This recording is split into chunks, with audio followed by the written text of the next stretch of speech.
මේ තමයි අනගාരിക ධර්මපාලතුමාගේ ප්‍රතිමාව.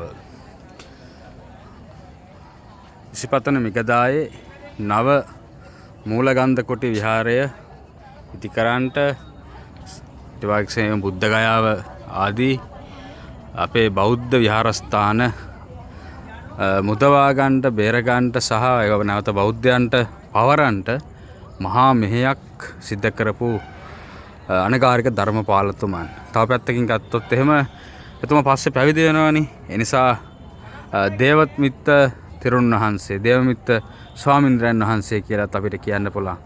ඉතින් ඒ නිසා උන්වහන්සේගේ එහෙම නැත්නම් අනගාരിക ධර්මපාලතුමාගේ ප්‍රතිමාව තමයි මේ විදිහට ඉන්දියාවේ නව මූලගන්ධ කුටි විහාරයේ සමීපයේ අපිට මේ දැක ගන්න පුළුවන්කම තියෙන්නේ.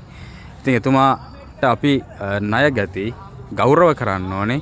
හේතුව තමයි අපි අද ඇවිල්ලා මේ නිර්භයව මේ ස්ථාන වන්දනා කරනවා නම්, ගෞරව කරනවා නම්, අපි පිං සිද්ධ කරගන්නවා නම් ඒ සියල්ල සිද්ධ කරන්නේ එතුමා සිද්ධ කරපු, එතුමා ඇතුළු ඒ පිරිස කරපු මහා කැපවීම හේතු කරගෙන. ඒ නිසා අපි යම්කිසි කුසලයක් අද දවසේ අත්පත් කරගත්තා නම් අනගාരിക ධර්මපාලතුමාට එහෙම නැත්නම් දේවමිත්ත ස්වාමීන්ද්‍රයන් වහන්සේට මේ කුසලයන් අනුමෝදන් වේවා කියලා අපි පින් අනුමෝදන් කරනවා. තෙරුවන් සරණයි.